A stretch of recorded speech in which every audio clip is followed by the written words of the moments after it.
Mi nombre es Federico de Abrux, soy médico cirujano y del equipo del programa de Fellowship de la Fundación DAISY. Y en el contexto de U-Learning, el tema que nos convoca hoy es obstrucción biliopancreática maligna, un tema sumamente complejo y largo que vamos a tratar de resumir en esta media hora. Los primeros 10 minutos hablaremos de lo que es la patología propiamente dicha, quiénes la componen, diagnóstico y tratamiento, y los últimos 18 minutos hablaremos de qué tiene la cirugía percutánea para ofrecernos.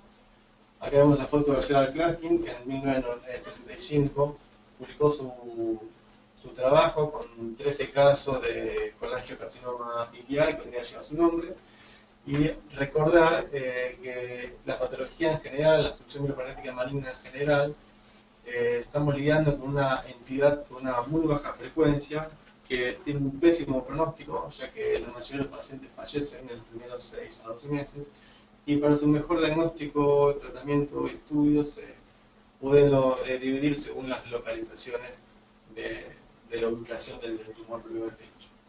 Entonces, esta patología está compuesta por tumores de la vía biliar propiamente dicha, tumores de la vesícula y tumores periampulares. Los tumores de la vía biliares pueden ser intrahepáticos o extrahepáticos. Los tumores intrahepáticos se comportan como un tumor intrahepático común, por lo tanto no vamos a desarrollar acá mucho esto.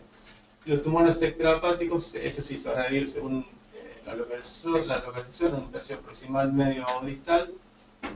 Los tumores proximales se van a clasificar según Bismuth, como vamos a ver más adelante, y los tumores distales van a formar parte de lo que son los tumores periampulares, que los completan los tumores de cabeza de páncreas, el tumor de la ampolla Baker y el colecodistal y el duodeno, siendo lo más frecuente los tumores de cabeza de páncreas.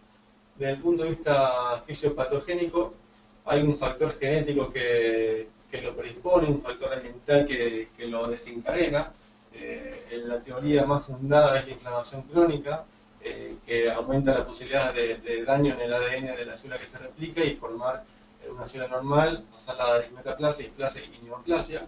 Por eso las enfermedades con litiasis colegociana, quistes biliares, autoinmunes, cirugías previas como una colecoduodeno, parasitosis, sobre todo en Centroamérica y en el sudeste asiático, y tóxicos ambientales también pueden desencadenar esta patología.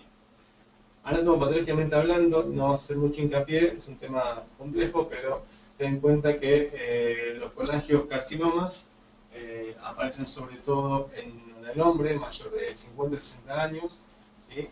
Según sus estirpes. Los tumores de vesícula aparecen sobre todo en Asia y en América Latina, en países como Chile y Bolivia. Los tumores de páncreas, según el Instituto Nacional del Cáncer, en Argentina tiene una incidencia del 3,5%, sobre todo en varones mayores de 60 años. El más común es el adenocarcinoma. El ampuloma forma parte del 2% de los tumores gastrointestinales en general. El tumor duodenal es menos frecuente aún. El diagnóstico se da con la actividad clínica de laboratorio y por imágenes, como vamos a ver. Clínicamente hay síntomas generales y síntomas específicos. Los síntomas generales son el síndrome de impregnación de cualquier paciente oncológico avanzado, si es así el caso. Y los síntomas específicos, dados por el síndrome de hipertensión canalicular, con ictericia, coluria, alcoholia, hemofilia, abdomen agudo en caso de que genere una colangitis, colecistitis o pancreatitis, y un síndrome pilórico si la lesión está ubicada en la ampolla o en el duodeno. En estudios complementarios del laboratorio, podemos esperar a estos pacientes un descenso de la hematocrito y la hemoglobina, leucocitosis en caso de que exista una infección concomitante, aumento de la bilirrubina total, apremio directo obviamente de la fosfatasa alcalina. Si hay lesión hepática funcional, puede haber alteraciones en la coagulación, y si el tumor se trata de un cáncer de páncreas, una elevación del CA-19-9. Yendo de lo más simple a lo más complejo en lo que es diagnóstico por imágenes, empecemos con un simple paro biológico, que es lo que se le hace a cualquier paciente cuando entra en guardia, que puede dar normal o puede tener un tablado pleural, sobre todo el lado derecho, si se asocia a una colangitis o un acceso colangítico. Y en el caso de un tumor duodenal o de ampolla o un tumor muy importante de cabeza de páncreas, puede dar un síndrome pilórico con dilatación de la cavidad gástrica. La ecografía, mayor sensibilidad, permite observar en este caso una dilatación de la vía intrahepática, lesiones dentro del parénquima hepático que pueden ser secundarios a los accesos colangíticos. En este caso vemos un engrosamiento de la pared de la vesícula, muy sugestivo de patología maligna debido a la debilidad de la pared. Y aquí vemos un aumento de la cabeza del páncreas, es un nódulo con el conducto pancreático también dilatado. La tomografía no solamente permite hacer diagnóstico, también estadificar al paciente. En este caso vemos dilatación de la vía biliar intrahepática, con múltiples abscesos colangíticos, como vimos anteriormente en la eco. Una lesión en cabeza de páncreas, y en este caso es una lesión vesicular importante con un gran compromiso local del segmento 4 y el 5.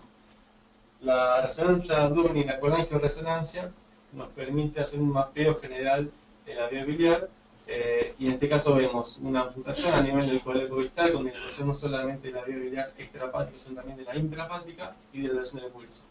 En este caso la obstrucción se encuentra en el segmento medio del colédoco con dilatación de la vesícula y de la vía biliar intrahepática, y acá dos imágenes con lesiones de cabeza de páncreas.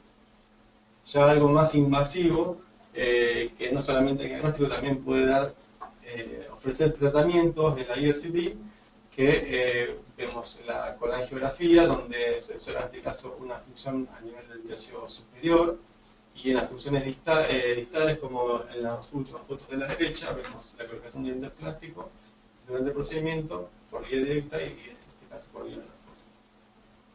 La colangiografía transparetopática, que ya vamos a ver más adelante, un poco más desarrollado el tema, vemos una lesión a nivel del Carrefour, con separación no solamente del hepático derecho y izquierdo, sino también de los derechos entre sí, y acá una lesión distal, que es importante determinar que se puede hacer diagnóstico por este estudio, ya que cuando la IRCP no puede franquear la lesión distal, la opción es hacer la colangiografía. Por ejemplo, de Bismuth, que ya la conocemos, ¿sí?, para clasificar las lesiones proximales. Y en el tema de diagnóstico anatomopatológico, si bien no es algo que está estandarizado, hay muchos estudios que hoy en día lo quieren un poco desarrollar, y por lo general los métodos combinados, como la econoscopía, MALAPA, que es de los estudios combinados el que mejor sensibilidad tiene, mayor al 85%, ¿sí?, usando un econoscopio con la aguja fina en función, por ejemplo, en este caso, una lesión de cabeza de páncreas a través del estómago. También se puede usar IRCP más cepillado, o incluso pinzas biopsia, que tienen menor sensibilidad. Y desde el punto de vista percutáneo, podemos utilizar una colecoscopía percutánea, que en este caso vemos de forma directa la vía biliar, en este caso con una vía biliar normal, ¿sí?, y en la foto más de la derecha, ya lesión de infiltrado de la pared de la vía biliar. Es importante, una vez hecho el diagnóstico, estadificar al paciente, según el TNM, si es curable, y si es curable, si es resecable o no, y en caso de que sea incurable y resecable, ya instalar el tratamiento paliativo para ver cómo seguimos adelante. El tratamiento básicamente en los pacientes que son irresecables o incurables es tratar los síntomas. El tratamiento oncológico no tiene mucho rédito. Algunos estudios han informado que la neoadjuvancia presenta una leve ventaja con respecto a la adjuvancia, pero no nada en concreto. La única forma de tratar y de curar al paciente por la cirugía, ya sea por laparotomía o laparoscopía, sea una paritomía o sea una APC o lo que fuera necesario. Y ahora sí vamos a hacer hincapié en lo que es el tratamiento invasivo mínimo que tiene por ofrecernos en este tipo de pacientes. Bien. Por lo general, cuando llegamos a la consulta o cuando nos consultan con un paciente que está o con colangitis o ictérico y nos solicitan drenaje de la vía biliar. Y antes de hacer un drenaje de la vía biliar hay que hacerse tres preguntas, que primero es si está indicado o no la descompresión biliar. Muchas veces ingresa como dijimos, colangitis, con fiebre, colangíticos, y la indicación es precisa, es clara. En ese caso no hacemos la pregunta si la descompresión debe ser quirúrgica o no. Truman en el 97 hizo un estudio comparativo de descompresión quirúrgica y no quirúrgica. Vio que no había grandes diferencias con respecto al resultado, pero sí notó que la descompresión quirúrgica aumentaba la mortalidad. Por lo tanto, la indicación es de compresión no quirúrgica. Esta puede ser endoscópico percutáneo y eso va a estar dado según la ubicación de la lesión. Y yo me atrevería a agregar una pregunta más. Si los drenajes preoperatorios, un paciente que está para operarse, ¿debe ser sistemático o no? ¿Drenaje biliar preoperatorio sistemático o no? Uno puede pensar que favorece, que es mejor porque el cirujano lo opera sin el foco infeccioso o con menos bilis, pero el estudio de Cochrane, que hizo un metaanálisis con 6 casos de alrededor de 510 pacientes, ya la conclusión de que no es mandatorio realizar un drenaje biliar percutáneo preoperatorio sistemático. Sí, en pacientes que tienen la indicación clara, ya sea con angitis, abscesos, pruritus intratable, bilirrubina mayor de 10, mayor de 16, eso sí. Las indicaciones es definir de la ecografía transpertubática, es definir el nivel de la obstrucción del conducto biliar del paciente y del drenaje biliar en pacientes oncológicos, realizar la compresión de la biliar y preparar el terreno para colocar una esternilla. Con respecto al procedimiento propiamente dicho, la preparación es en quirófano con una campilla lúcida, paciente cuto dorsal, realizando campo quirúrgico, utilizando Armor-6 y ecografía, armando los materiales como ya vimos en las clases anteriores. Y este centro tiene como preferencia utilizar el acceso izquierdo por bajo guía ecográfica, tratando de localizar la biliar izquierda, contrastar y a partir de ahí empezar a trabajar. En el caso de no ser posible, se puede utilizar el acceso derecho bajo visión directa con radioscopía, instilando el contraste hasta que se pinta la biliar o ir aspirando, sacando la aguja hasta que podamos aspirar bilis y determinar que estamos dentro de la vía biliar. ¿Sí? Acá tenemos un video donde vemos cómo por ecografía tratamos de localizar la vía biliar, vemos la punta de la aguja chiva, introduciéndonos en la vía biliar, bueno, y acá ya hemos anulado y hemos pasado ya la guía, ¿no? Pero esa es la forma en la cual preferimos hacerlo.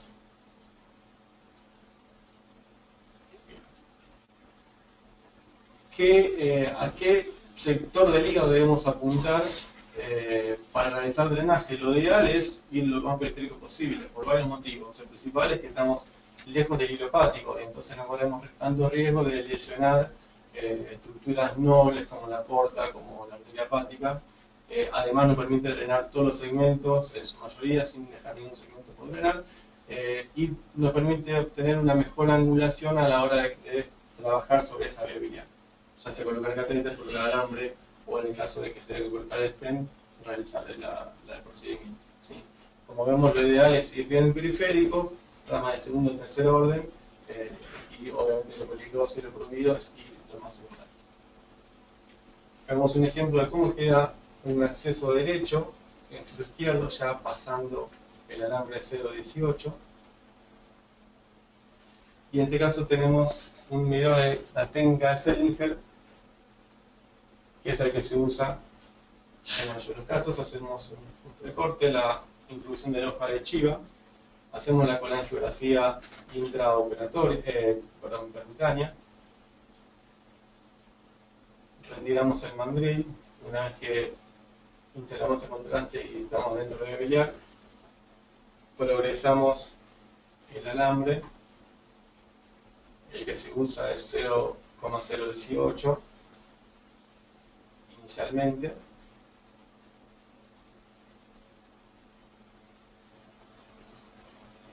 Después se coloca un introductor coaxial biliar, puede ser un NEF con la modificación de Agostino, una Costic, según las marcas que usemos.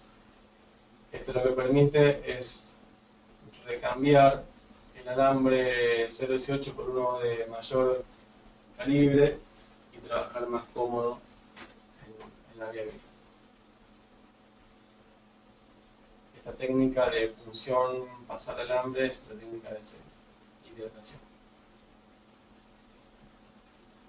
Bueno, los catéteres de drenaje, ya un poco habló el doctor Díaz en la clase anterior, pero tenemos dos tipos: catéteres de drenaje multipropósito o drenajes biliares. La característica del drenaje biliar es que tiene una parte bien periférica que tiene fenestras, que es la parte que queda dentro del duodeno, la parte de una sección muda en la cual no tiene fenestra, que quedaría sobre la lesión, y unas fenestras más proximales que son las que estarían drenando la vía biliar. La ventaja de estos catéteres es que drenan hacia interno y hacia externo. Supongamos que tenemos una lesión en la cabeza del páncreas, necesitamos drenar a este paciente que está con colangitis, y si no podemos pasar la lesión, dejamos un drenaje externo. ¿Qué es esto? Drena solamente hacia afuera, utilizando en la mayoría de los casos catéteres de 8 French. La ventaja es que rápidamente sacamos al paciente de su cuadro séptico, que por lo general comudeza. La desventaja es que el paciente debe estar constantemente con la bolsa conectada al catéter, y aumenta la posibilidad de deshidratación, de pérdida de hidroelectrolítico, etc. En el caso de que podamos franquear la lesión, no solamente drenamos hacia afuera, sino también hacia adentro, y esta ventaja es que permite mantener el circuito fisiopatológico de la bilis, y además permite cerrar el catéter externo y asegurarnos de que sigue drenando hacia el intestino. Aquí tenemos un ejemplo de un drenaje biliar interno-externo, ¿sí? Hemos colocado ya el dilatador. En este caso progresamos el catéter biliar hasta el duodeno, quedan las fenestras dentro del duodeno, el área muda queda sobre la lesión, y las fenestras más proximales quedan drenando la vía biliar. Una vez que estamos seguros de que el catéter está normo posicionado,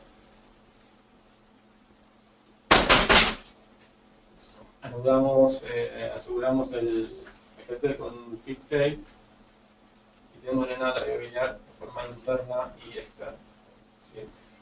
Y aquí tenemos un ejemplo de un procedimiento de drenaje biliar solamente externo, en el cual solamente colocamos un catéter a la vía biliar cuando la lesión no es franqueable, cuando el paciente se encuentra en mal estado general, que es un procedimiento, digamos, de salvataje.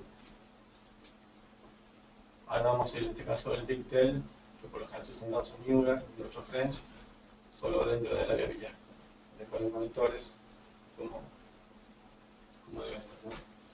Este es un ejemplo de un drenaje biliar interno-externo. La foto más de la izquierda por acceso derecho, vemos como el pigtail está armado dentro del duodeno. En la foto central, digamos, es un drenaje biliar interno-externo por acceso izquierdo.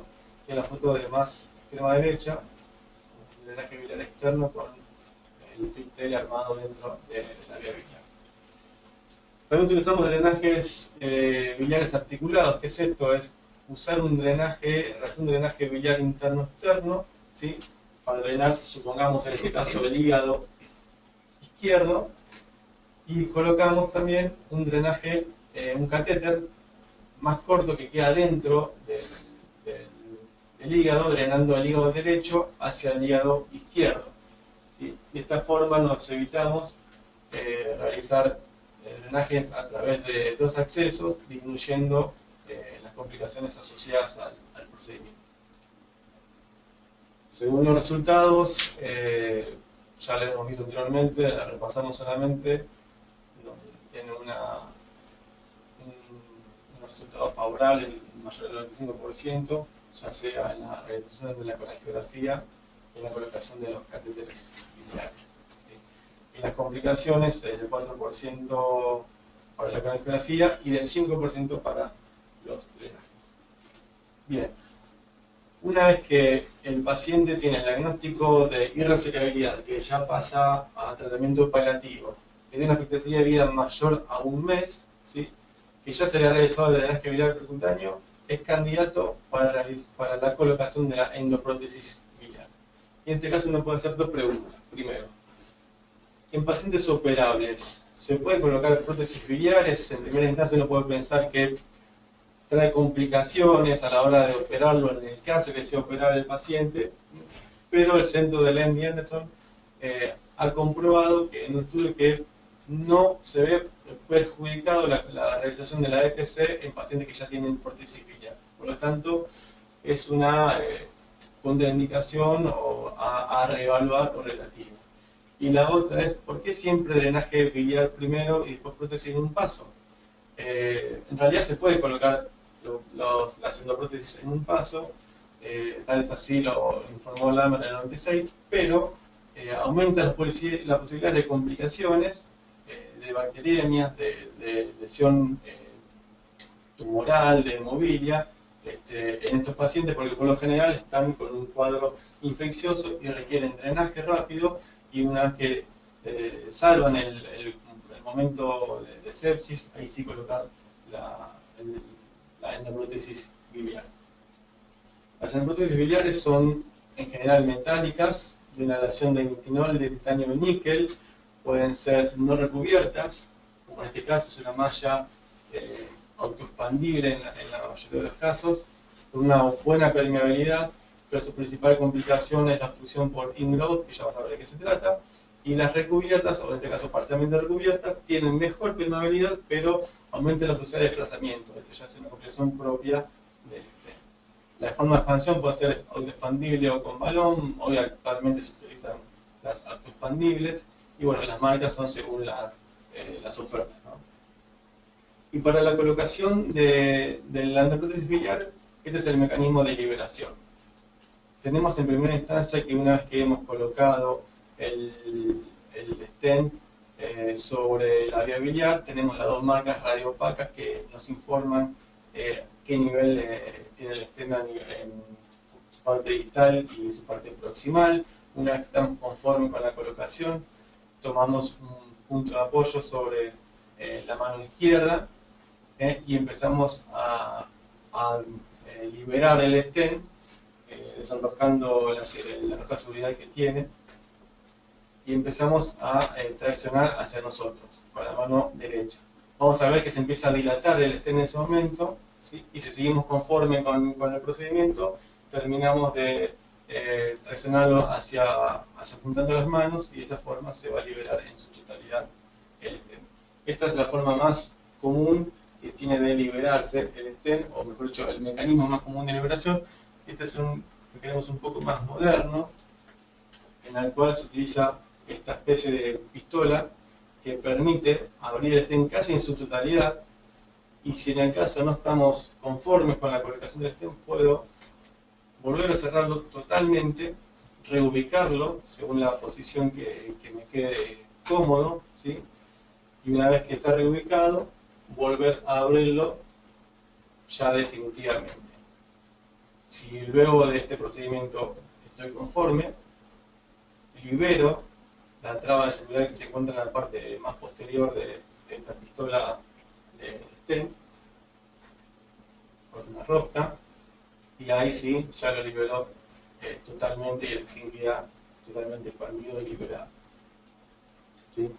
Entonces, un ejemplo de colocación de una prótesis biliar puede ser suprapapilar si la lesión es de tercio medio o proximal, para mantener la funcionalidad del esfínter de Oddi, o transpapilar si la lesión es distal, que permite también favorecer, en el caso de que se obstruya, el acceso del endoscopio.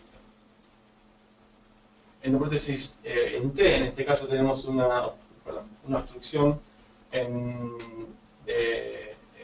nivel de la separación de la unión de los hepáticos en el Carrefour. Tenemos un stent que va de izquierda hacia la vía biliar, otro que va de izquierda a derecha, y una vez ya expandidos forma una T, drenando los dos hígados por un solo acceso. Cuando no se puede realizar esto, la opción es una endoprótesis biliar en Y, donde hace un acceso derecho y un acceso izquierdo para drenar los dos hígados. Y en el caso en el que, como vimos en la imagen anterior, que están divorciados no solamente los hepáticos derecho e izquierdo, son también los propios derechos entre sí, se utiliza esta forma típica, que es un stent en forma de lirio, donde se coloca un stent biliar de 12 French en la vía biliar, y stent más finos de 8 French, drenando la mayor cantidad de segmentos posibles, es decir, como si fueran las flores en un florero. Otra forma es colocar stent telescopados, uno dentro de otro cuando se produce la obstrucción o cuando la lesión es muy larga y con un solo stent no podemos abarcar la circularidad. Es algo totalmente atípico, un caso nuestro, que es una prótesis biliar bilidigestiva o patogástrica en la cual no se podía drenar la vía biliar izquierda y se realizó un abordaje de la vía biliar izquierda hacia el estómago. Acá vemos primero la imagen por endoscopía, después la reconstrucción tomográfica en 3D y la imagen endoscópica que contrata el stent in situ. Los controles de seguimiento de las endoscopias biliares es por clínica, laboratorio, imágenes, ecografía, endoscopía, tomografía, ver cómo que la vía biliar no esté dilatada, no tenga complicaciones. Y las causas más frecuentes de obstrucción es el overgrowth, como en el primer caso, que vemos que la lesión tumoral crece en los extremos del stent, ya sea en el extremo proximal o distal. Y de esta forma lo obstruye al stent y vuelva a dejar de drenarlo como hacía anteriormente. Entonces el ingrowth es cuando la patología crece a través de la malla del stent y lo obstruye en forma circunferencial. Y el otro es la obstrucción con barro biliar por la formación de biofilm de bacterias en la cual se depositan los cristales en la sal de bilis, del colesterol y se empieza a obstruir el stent. Los resultados en nuestro centro en la premariedad en los primeros 3 meses era del 84%, comparable con estudios mundiales, y a los 12 meses del 42%. Y las complicaciones más frecuentes son la colangitis, los hematomas hepáticos, la incorrecta colocación o incorrecta liberación del stent, como vemos en este caso, que es un ángulo de 90 grados entre el stent y la vía biliar, y de esta forma obliga a la bilis a atravesar el stent a través de la malla, aumentando la posibilidad de que se obstruya el mismo. Y la movila en este caso requirió la colocación de catéter biliar. Bien. ¿Qué es lo que se viene? ¿Cuál es el desarrollo biotecnológico con respecto a esto? Son los stents biodegradables que, si bien se utilizan para estenosis benignas, uno puede presentarla o ofrecerla con una patología maligna o que puede ser operado, ¿sí? Los stents liberadores de drogas que liberan antibióticos para evitar justamente esta formación de biofilm que hemos hablado y farmacoquimioterápicos también, y los Smart Stent, que son stents que tienen sensores que dosan distintos elementos de la bilis, ya sea el pH, la glucosa, las proteínas o el flujo, la presión, que se puede utilizar como factor predictor de obstrucción de los stents biliares colocados. Como conclusión, como dijimos inicialmente, es una patología sumamente compleja, larga, que requiere un tratamiento multidisciplinario para su diagnóstico y su seguimiento. Las imágenes son muy importantes en este caso para permitir la localización de la lesión y la estadificación de la misma. La cirugía invasiva mínima tiene un papel preponderante no solamente en el tratamiento, sino también en la paliación de la misma. Y siempre cuando uno piensa que ya no hay nada por hacer, la cirugía percutánea siempre nos da alguna respuesta con respecto a esto. Y como dice Stephen Hawking, incluso la gente que afirma que no podemos hacer nada para cambiar nuestro destino, sigue mirando antes de cruzar la calle. Gracias. Muy bien. Media hora. Bien. Bueno, comentarios, preguntas. Bien, ahí con respecto, por ahí cuando hablabas de la colocación de los stents biliares de primera intención, ¿tomás alguna medida habitualmente para evitar que en el sitio de entrada o el orificio por el cual uno ingresa haya filtraciones? Porque por ahí no hacías menciones. Sí. Lo que se puede realizar cuando se colocan los stents es, con respecto al trayecto, o embulizar los trayectos o dejar catéteres finitos K30 y ver la respuesta a las 24 horas, 28 horas, que es el tiempo en el que lleva la dilatación del stent para permitirle que se haga la fuerza radial necesaria como para expandirse en su totalidad y no tener una correlación de actividades. Bien. ¿Alguna otra pregunta, comentario? Cuando un paciente no está con el sintonizado, eso me queda siempre la duda. Nosotros ponemos un stent y ¿qué pasa con el cístico? Bien, existe obviamente la posibilidad de que ese cístico se obstruya y genera colecistitis, eso está. Aumenta la posibilidad del paciente de microlitiasis, claro eso, pero en el caso de un paciente que ingresa con agitis o con acceso colangíticos, la indicación es drenar la vía biliar y luego colocarle el stent. Y por lo general, si se coloca el stent es porque un paciente que ya está en paliativo. En general hay más posibilidad de colecistitis aguda post-stent cuando uno utiliza un stent cubierto y con stent no cubierto. Por eso, ahora que hace una semana en Corea hicieron la presentación de un stent nuevo cubierto en estrella. El stent es un stent donde la cubierta metálica, que es un stent totalmente cubierto, con PTFE, es en forma de estrella. En realidad lo dicen en forma de flor, como si fuera una flor con 4 pétalos. Entonces, visto desde arriba. Entonces, con la idea de que la bilis de la vesícula pueda fluir por los costados de esa estrella, entonces no tape ni el Wilson ni la vesícula. Tienen una experiencia, en realidad la experiencia inicial fue un trabajo en animales en Corea y presentaron una experiencia en humanos en Colombia con menor tasa de pancreatitis y colecistitis. Falta mucho de la experiencia inicial. A mí me daba la impresión de ese stent que podía tener más pliegues, podía tener más barro también, que es un problema que tienen los que están recubiertos el barro. Y un detalle técnico más. Ya hay varios trabajos que hablan que los stents parcialmente recubiertos tienen la misma tasa de obstrucción que los stents no cubiertos. O sea que si uno va a poner un stent cubierto, debe ser un stent totalmente cubierto. Los stents parcialmente cubiertos no sirven.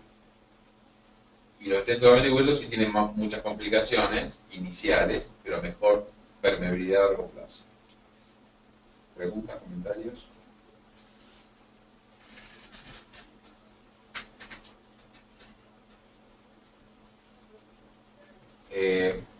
Sí. No, mi duda es cuando no podemos drenar con un catéter biliar y dejamos un multipropósito, por ejemplo, ¿no?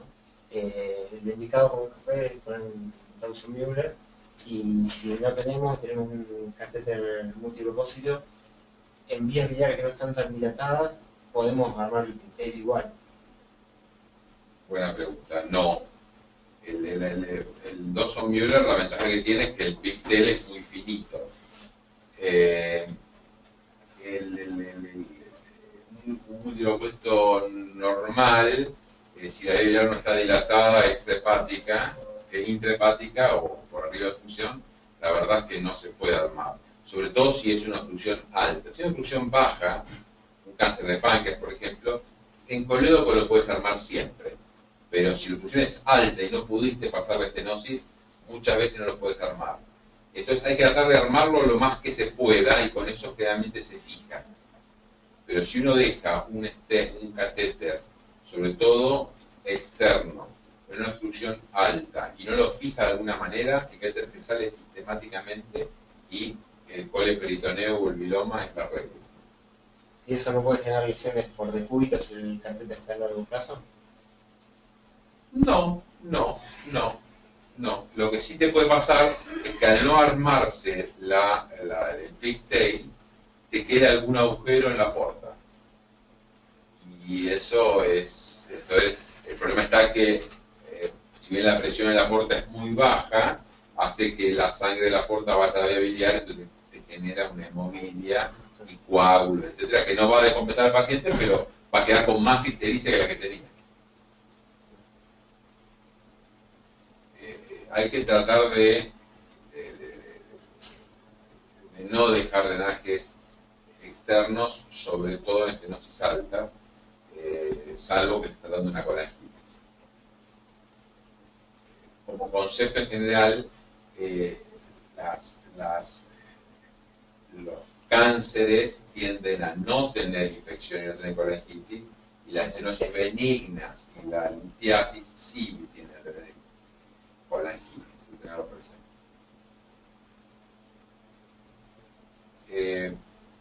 En cuanto al drenaje y antibiótico-terapia,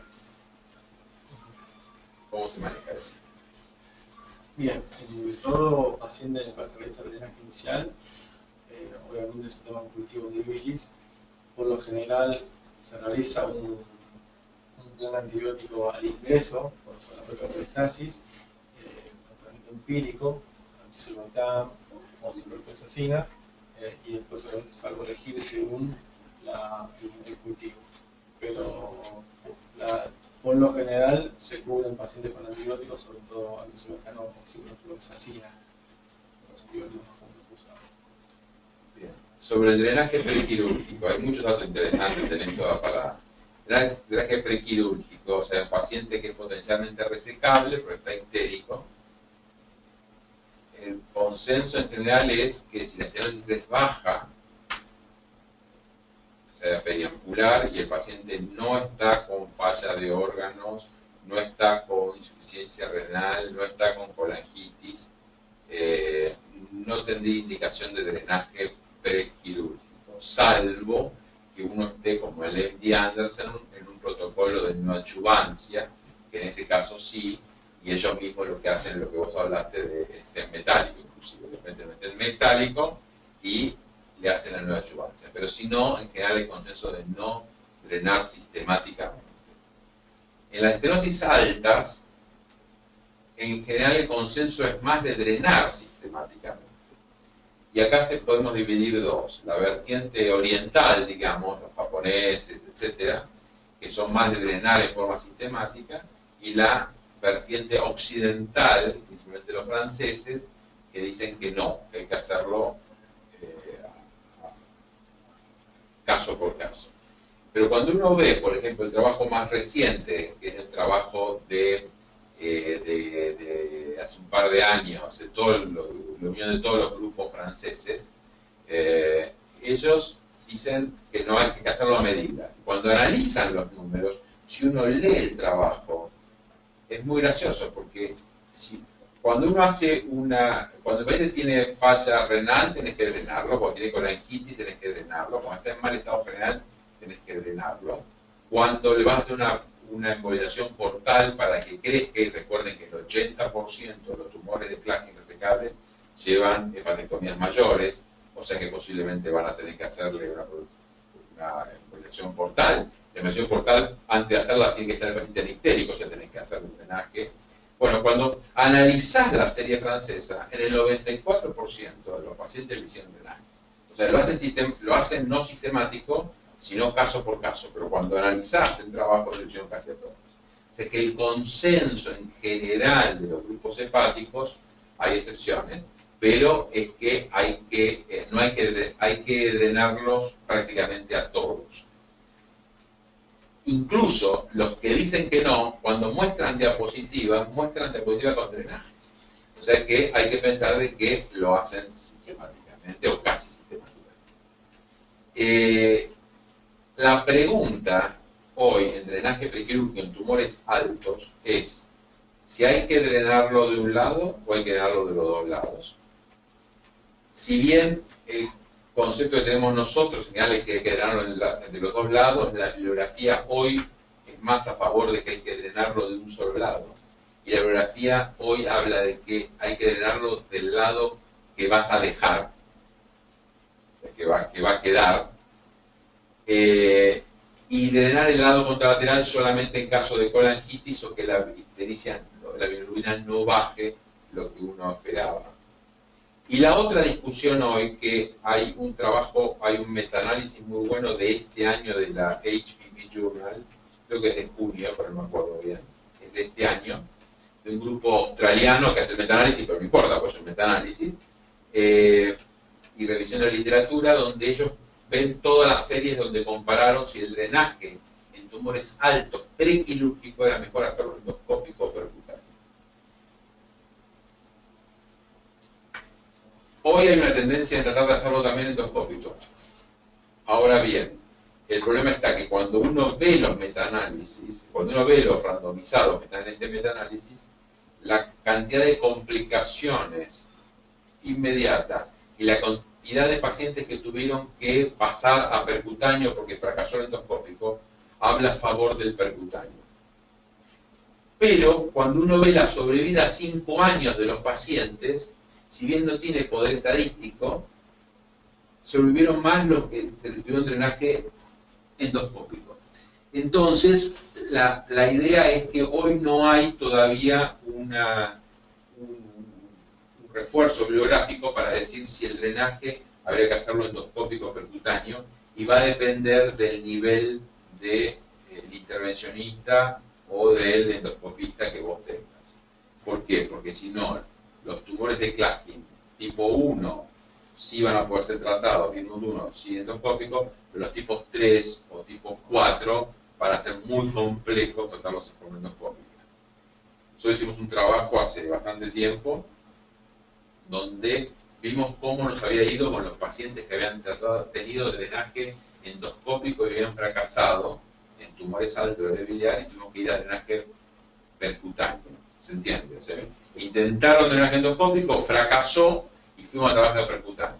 La mortalidad al mes en el grupo ese que analizamos no era prequirúrgico, era todo, era prequirúrgico, pero era sobre todo paliativo, era del 60%. O sea que de ahí nosotros sacamos de que el drenaje endoscópico no era el primer paso de un eventual drenaje, sino que muchas veces era el último. Porque si fracasaba, el paciente empezaba con infecciones, la combinación de infección, tumor avanzado, etcétera, lo llevaba a la muerte. ¿Preguntas, comentarios? Bueno, muy bien. Para completar el tiempo.